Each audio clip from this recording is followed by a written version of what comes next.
What's going on, Pisces? It's your girl D with 8th House Energy here to bring you your June 2020 Silent Enemies reading. I hope all is well with the Piscean Massive. I do want to thank you guys for all the love and support you bring to the channel. Thank you, thank you, thank you. If you need a personal reading from me, my information is in the box below. If you don't see the box below, then you may need to click on the drop-down menu so that that box appears for you. I do want to let you know that this Silent Enemies reading may not resonate with every Pisces, or with every placement of Pisces in your chart. So you do want to take the information that resonates and then leave the rest. If this is not your reading this week, then it's not your reading. It's okay. All right. But if it does resonate, not if it do. If it does resonate, please feel free to click the like button, subscribe to the channel, hit the notification bell. That way you'll know when I post for your placements. Feel free to share the video if you know someone who can use this information. This Silent Enemies reading is done to help you to stay engaged to your intuitive self, to help you to pay more attention to your intuition, especially when it goes off around people who are closest to you, your friends, your family, your loved ones, okay, people that you are that are in your vicinity or in your energy on a regular basis. We tend to ignore our intuitive nudges that come when it comes to family or friends and things like that. And what could happen, worst case scenario, is that you could be around someone who doesn't have your best interest at heart, okay, and there could be an imposter posing as a family member when they're really just not happy for you, don't want to see you do well, okay? You know, nobody wants that to happen, but the reality is that most people who, are brought down, as far as if you look at people who are most powerful, who have been brought down or been taken down, is because of people inside their own camp who infiltrated their camp, enemies infiltrating their camp and infiltrating their weakness that way. So, as a Scorpio, you have to be, coming from the perspective of a Scorpio, you just need to be careful who you trust, regardless to who it is. Doesn't matter. So this is just to help you pay attention to those intuitive nudges you might be getting, and to say, hey, let me investigate that further before I ignore it and dismiss it, or before I act on it. So, friends, family members, co-workers, bosses, employees, your kid's doctor, your barber. It could be anybody who's in your vicinity on a regular basis, and you just get a weird vibe about them. So I'm going to put out 3 cards. We're going to see intuitively what I get from those cards. And then we'll get you a crystal from the Crystal Angel Oracle deck that may help you to better hone in on those intuitive frequencies. And then we'll go to the extended. There's going to be a link in the box below for the extended video, so make sure you check that out. All right, you're showing up here with the 7 of Cups reverse. We have the 4 of Wands reverse, and we have the 4 of Pentacles in reverse. So make sure you can see those. Okay, so the first card that shows up is the 7 of Pentacles reverse. Actually, that's Scorpio energy. But what I get intuitively with this is that you see what's going on. You're no longer in your head about things. You're no longer trying to figure out what's going on. This reminds me of Neptune going into retrograde on June 22nd. You're no longer disillusioned by things. You're actually seeing things for what they really are, seeing people for who they truly are. Understanding what is going to work for you versus what isn't going to work for you. And making sure that you're in a position where you know exactly what you need to do moving forward. Excuse me. But that's what I'm getting strongly with this energy here. It's like, okay, I got it. Maybe you were trying to figure out what it is that you wanted to do, how you wanted to do things, what way you wanted to go about doing it, what steps you wanted to take. But all that is clear now to you, and this is in reference to your emotions, okay? Maybe your emotions were, tied up. Maybe somebody had you in a fog, and you weren't sure what to do. Should I call them? Should I not call them? Should I take the call if they call me? Should I not take the call? Should I, ask them out? Should I not ask them out? What should I do? How should I handle this? Because I'm feeling, propelled to act in some way, shape, or form. So once the fog cleared, this is what this 7 of Cups energy in reverse represents. So It's just like the illusion ends. Your senses are restored. You might have been floating on a cloud, and now it's like, okay, you took off the rose-colored glasses, is what I'm getting with this energy. Okay, and this is in reference to your emotions, so it could be about a family member. It could be about the way you thought as far as your relationship with a particular family member. It could be in reference to a lover. They could have been deceiving you, pulling the wool over your eyes, but because you were in love with this person, or because you looked at family loyalty, you didn't use your common sense or your intuitive senses to look at the situation. You just looked at it like, okay, well, this is family. Or, well, this is my man. Or, this is my woman. So I'm going to disregard those intuitive nudges. And so something jarred you to the point where it's like, wait a minute. Let me see what's going on here. You could have also been feeling like someone has been pulling the wool over your eyes all this time as well. And it's like, okay, I see now there was a game being played here. So I'm just getting a strong sense of clarity and understanding about what's going on, and therefore you're going to be able to take action as to what you're going to need to do. And you're no longer doing this in a sense of dealing with emotions. So usually after the Seven of Cups comes the Eight of Cups. So now that you're out of that disillusioned fog this person had you in, you realize that things are not the way that you thought they were, and it could be that you may walk away from the situation. Okay, it could be. So that's what I get for this Seven of Cups energy here. Now, this could be somebody who's coming to you, or this could be you under the, fooling yourself as well. You know what I mean? You not wanting to see a situation for what it truly is. Or you could have someone come to you and say, okay, I see that you are not who I thought you were.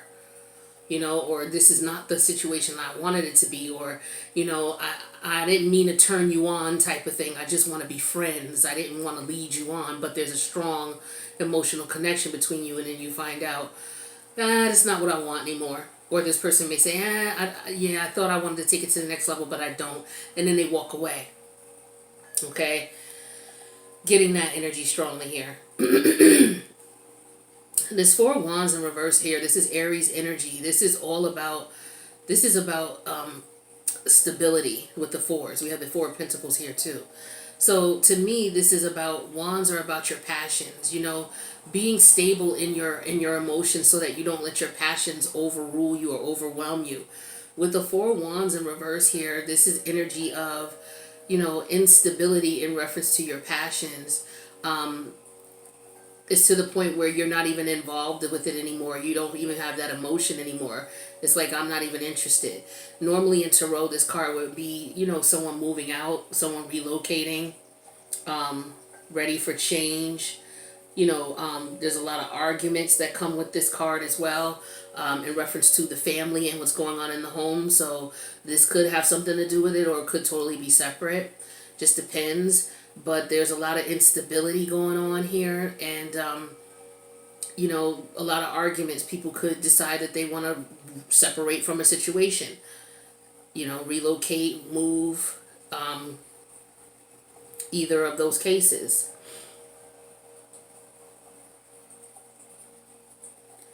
So this is what I'm getting strongly here.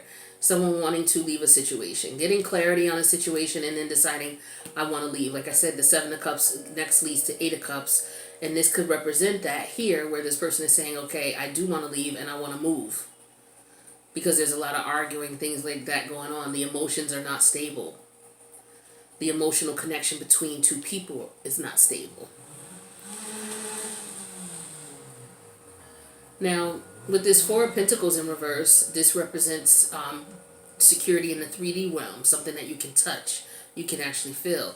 So this could be in the form of finances. Some of you may be feeling as if maybe you were being taken advantage of by someone financially.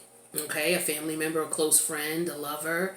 They could have been, they could have had you in your head disillusioned here. You're thinking that there's, a secure, stable relationship here where you guys can build a future and live together, where in reality this person was just looking for somebody to take care of them, and they were looking for you. And not only were they looking for someone to take care of them, they purposely took advantage of you. They treated you as if, like when I see this Four of Pentacles in reverse, this reminds me of somebody who could be very gullible, somebody who could be You know, some people will call you a sucker for love, or somebody who would just open up their home and their possessions to a person without second guessing. Because if you look, you see this person is very closed off in this, closed off and keeps their distance from people, because you see the distance with the town in the distance here. So this is someone who's secluded off. They protect themselves. They protect their finances. They protect their physical well-being, by moving away from people, being secluded, protecting the wallet by holding on to that. But when in the reverse here, you're not doing that. So it's just like you're walking around like an open target to this person. This is how they look at you, so to speak. Like you're somebody who could, who they can maneuver and get what they want from. So you either are doing this to someone or someone is doing this to you. So you're going to have to be careful with the people who come to you. Also, what could be going on is you could have been this person on this side of things who have been taken advantage of. And with these energies that we're in right now, we're in the full moon. We're fresh out of the full moon Sagittarius lunar eclipse, which is all about closing out energy. The lunar eclipse and the full moon is all about closing out energies, people, places, things, ideas, mentalities that we no longer are able to use or no longer benefit us. So we're putting an end to it and moving on. So this could be you putting an end to these types of relationships in your life where it's emotionally unstable, people playing with your emotions, making you think that it's one thing and it's another, while trying, taking from you physically. Okay, whether it's using you for sex, using you for money, using you for a place to stay, all the things that you could use somebody for in the 3D realm, using their body, their time, things like that, all for the sake of just wanting to be with someone or wanting to call someone, be in a relationship or be friends with someone. I'm not sure, whatever the relationship is, but I'm getting here that you're going to have to be careful that you don't allow people to take advantage of you. And if you're already in the situation where that's happening, it's time for you to shut this down. Is what I'm getting very strongly, because you're not going to continue to be able to survive emotionally, allowing people to just treat you like this and just take from you. You could put yourself in harm's way physically by being this open and vulnerable. This also reminds me of a card of being naive as well. Okay. This is somebody who is just going to give anybody everything. This is somebody who's looking for love in all the wrong places type of thing. And it could be because of some addictions, because this could talk to addictions as well. Some people could be having some issues that they've experienced maybe growing up. And as a result, they may not have gotten the love that they wanted or needed from family members, or they feel rejected or abandoned. And so, they go out into the world looking for that. So they put themselves in a situation where they're very open and vulnerable to people who will prey on them, because these people just want affection, just want a vulnerability. Just want, to be open and vulnerable without being taken advantage of. So, yeah, that's the energy that I'm feeling in reference to this here. So be careful of people who are trying to take from you, who want to move in with you, who constantly asking you to borrow money but don't ever pay it back, or they ask you to borrow large sums of money. The one thing I say about when it comes to borrowing money is if someone asks me to borrow money, 9 times out of 10 I'm just going to tell them no anyway. Because it's like, if I can't like say you say, oh Deidre, can I borrow $50? If I can say that I can give you that $50 and I'm not going to be stressed about it if I don't get it back, like, am I going to be able to live without that $50? If I'm going to be able to live without it, I'll let you borrow it. Because 50% chance I won't get it back from you. Not saying that you would purposely rob me, not saying that you purposely wouldn't. But things happen and you are in a deficit and you're coming to me asking me. So it does not necessarily mean I will get that back.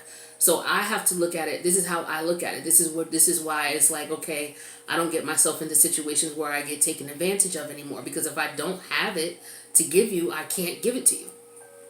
So if I don't have $50 that I could spare, that I could say, here, I can throw that over there and it's not going to affect me, then I don't have $50 for you to borrow. And if you look at it from that perspective, then maybe you won't give people money. Or, they may say, oh, can you let me borrow $50? Well, I don't have $50 to borrow from you, to let you borrow, because I don't have the chance. I can't take the chance of losing that. What I can give you is $25. And I do want my 25 back, but at least if I don't get the 25 back, at least I'm not out of $50.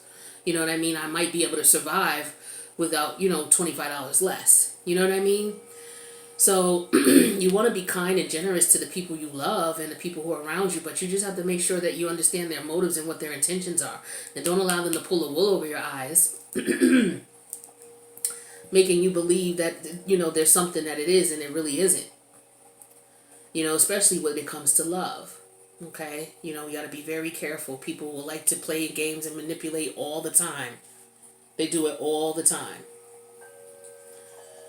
And as far as people moving in with you, letting people move in, it's just like, that's a whole nother ball game. I won't put my personal opinion out there about that, because that's different. Excuse me, that's different than letting somebody borrow $25. But you have to be careful, A lot of people out here are wounded, as far as emotionally and spiritually, because of the changes that we're going through and the things that we've been through. And a lot of people are on an ascension process, and that does make you a bit vulnerable. So we just have to be careful of the people who are around us and who we have surrounding us and who we have in our direct vicinity, and pay attention to your instinct. Don't allow your instinct to be ignored because you think, oh, well, this is just family, or well, this is just my cousin, or well, that's my man, or that's my girlfriend, or that's my wife. Your instincts are going off for a reason. It's not going off for, oh, this is a test alarm. That's not what happens with your instincts. It goes off for a reason. So you want to pay attention to it at least. And then after you investigate, then brush it off if you find that, oh, my husband is acting really weird to me, because, he's just having a bad day, and opposed to my husband's acting really weird to me because he's cheating. You know what I mean? There's a difference there. So what I'm going to do is I'm going to pull a Crystal Angels Oracle and see what type of stone you can work with that would help you to be in a position where you don't allow people to pull all over your eyes, where it helps you to radiate a frequency that puts you in a position where you're not being vulnerable. Okay, here's jade. Do I have a piece of jade? I do. Here's a piece of jade here. So as you can see, it's green. You can use jade for the heart chakra as well. But when you can carry this in your pocketbook, you can get a piece of jewelry. I don't have jade jewelry, but I do wear other jewels, other stones, but I don't have anything in jade. I just have the carrying stone in jade. But jade is all about wellness. It's all about recovering from health and wellness. So for some of you, this could be you recovering, from behaviors or patterns or lifestyles that were taking a toll on your health. Jade is a great stone for you to carry around so that you can get yourself emotionally stable, as well as getting your foundation and your structure stable. And while you're healing, you can it'll help you to repel off negative vibes or negative energies of people who are trying to take advantage of you in a vulnerable state. Because when you're trying to heal yourself, you're in a very vulnerable state. Or when you're going through a transformation, you're in a vulnerable state. Just like the caterpillar, when they go into the cocoon, they're in a vulnerable state, which is why they wrap that silk around them so that it will serve as some type of protection while they go through their metamorphosis. So, look at jade as that type of stone that you would need to carry along with you while you're going through your metamorphosis, while you're going through your change, while you're going through your healing process. Because we all are going through it in one way, shape, or another. All right? So Pisces, that is what I have for you. Let me know if this resonates with you in the comments. If it does, please click the like button, share if you know someone who can use this. Make sure you subscribe. And I am doing videos coming up for the retrogrades for Mercury, which is on the 18th, as well as Neptune, which is your ruling planet, on the 22nd. And, with Neptune going in retrograde, we know things are going to be pretty crystal clear. The rose-colored glasses are going to be removed. Everybody's going to see things for what they truly are. And then 2 days prior to that, we have a solar eclipse. So the solar eclipse is going to be bringing in things, bringing in change, and shining the light on things that we need to see. So that coupled with Neptune in retrograde is going to be really interesting energy. All right, my people. So I'm going to go ahead to the extended. It's in the link in the box below if you care to join me. Otherwise, I will see you in the next video. Peace out, Pisces.